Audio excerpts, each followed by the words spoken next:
It is good to be back, trust me. It is great to be back on YouTube. You know, another episode of Benevento. The series is nearly over, don't worry. New series coming soon. Whenever that will be. But I do need to finish this season and leave Benevento in a safe position, ready for the next manager to take them somewhere, instead of me taking them up and down like a bouncy castle. Last time we met, we played the second league game of the season and lost 2-1 at home to Crotone, and it did make me think, this might be a long season, but it's not really turned out like that. We have picked up some good results recently. We won 2-0 over Atalanta and 1-0 over Palermo in 2 home games in a row, but we did lose to Lazio and Genoa in recent games as well. But we did manage to get a 0-0 draw away at Inter Milan at the San Siro, and we did have the chances to win it. But obviously, I don't have enough money to buy an actual striker, so I just have to make do with the fact that we couldn't score and that they couldn't score either. However, the league table looks quite healthy. Even though we lost to Genoa in the last game and it dropped us from 6th to 9th, we are still in the top half of the table after 8 games. It's not a bad start, but, you know, I'm still sceptical. We could end up like bottom of the league in about 10 games time. In the last episode, I did reference the fact that we were 2 days away from the end of the transfer window, and with that in mind, I did bring in 2 more players in order to build up the squad depth. Conrad Lehmer joins us from Leipzig on loan for the whole season, and he plays in central midfield, and he will probably be my number 1 midfielder this season because the rest of the midfielders I have aren't very good.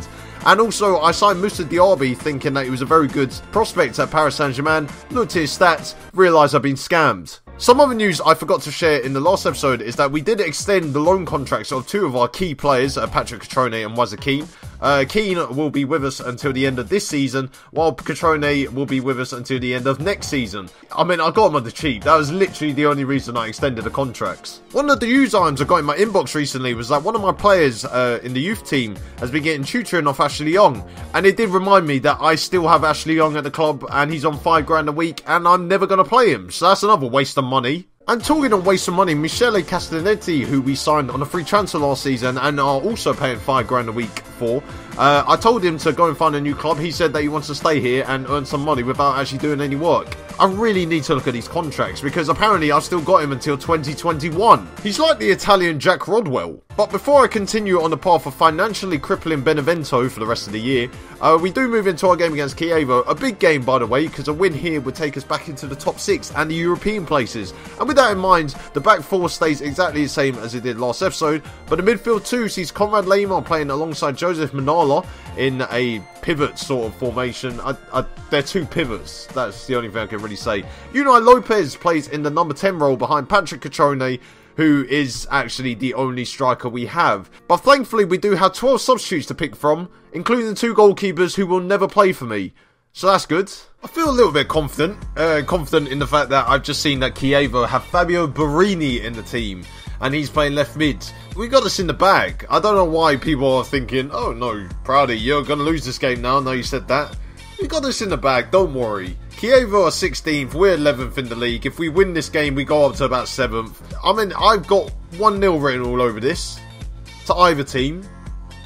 I mean, that's not really confident, is it? Well, the team talk's gone incredibly well for once. So, we're probably going to go out there and show them why we're not very good. It's not very full either. It's a huge stadium, by the way, and it's not very full. Superb. But we are playing the 4-2-3-1. I've got a bit more attacking. Like, normally on away games, I go 5-2-3, like how England play. But I think for this one, you know, Chievo, not a very good team. And we've won once away all season. And Wazza Keane makes it 1-0 after 5 minutes. Oh, easy. We might as well end the game now. We got the 1-0. We're up to 6th in the league. I mean, European football is on the horizon at Benevento. But Chitoretti, Unai Lopez, Catrone and Keane all involved in that. The front 4, the fearsome foursome. I'm sure I've got that on DVD somewhere. I think there might be a bootleg copy of another film. But we're bringing the ball forward again, and Keane has just given it away. But we do pick it up. Now, if we could get a second, that would be fantastic. And Catrone's in on goal, and he's put it straight at the goalkeeper. It's a very, very promising start by the boys. Very promising start. I mean, the fans in the corner, agony there. I don't know if they're Chievo or... Oh, no, they're our supporters. Not many of them either. So, nice to see they made the long trip to wherever Chievo is. And we're on the attack again here. Manolo finds Keane. Catrone. Unai Lopez! That's just god-awful, isn't it? got him on loan, so at least I don't have to put up with him next season when he's dog shit. My fault though, I spent the most of the money I had this season on Jamal Lascelles. So, talking to Lascelles, he's just headed it over. 2.1 million down the drain. Kiev on the attack. You know, there's not really... They've equalised. They've got one highlight. They've got one highlight and they've equalised. I really should stop speaking, like, about so bad about teams. One of the more exciting games we've had, though. Both teams have actually scored in the first half, so there's a change. But we are drawing again, so that hasn't changed. We go again, second half. Can we actually get the 3 points? Please? We have a corner, which we've just given away, so that's great. That is brilliant. But I think we'll bring the ball back forward, and Keane finds Catrone in the box! Puts it wide. Like, why do all my players struggle to put the ball on target half the time? Because if they put the ball on target, the ball goes in. That's what I've noticed. But we don't put the ball on target, and we don't score. We're going to make a change. Edmilson Fernandez is going to come on instead of Lopez to play in the number 10 role. Theo Pagonda is not going to come on. I'm going to change my mind there. We're going to put on Ray Minaj up front. No relation to Nicky, by the way. And what we're going to do is we're going to start pumping that ball into the box because we have a target man on the pitch. We're not really doing much. Anything's not really happening. We're getting a lot of shots though, so that's promising, but we're not getting any highlights. That's not very promising. Scott McTominay is going to come on instead of Conrad Lamer, who is on a booking. Well, it looks like we're going to draw, so that's great. That is just great. Unless something happens from here. Fernandez, Minala. There's still a minute left. McTominay. It's a great partnership in the middle there. Minala and McTominay. One's too old, one's too young. McTominay! Oh, he's put it wide. That would have summed it all up. That would have justified why I brought him from Man United.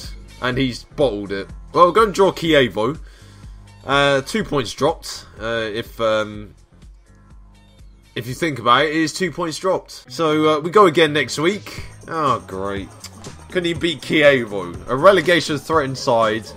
And we're stuck in mid-table. I really do need to come up with some more words instead of brilliant, superb and great. Those are the only 3 words I seem to say in the series. I just do what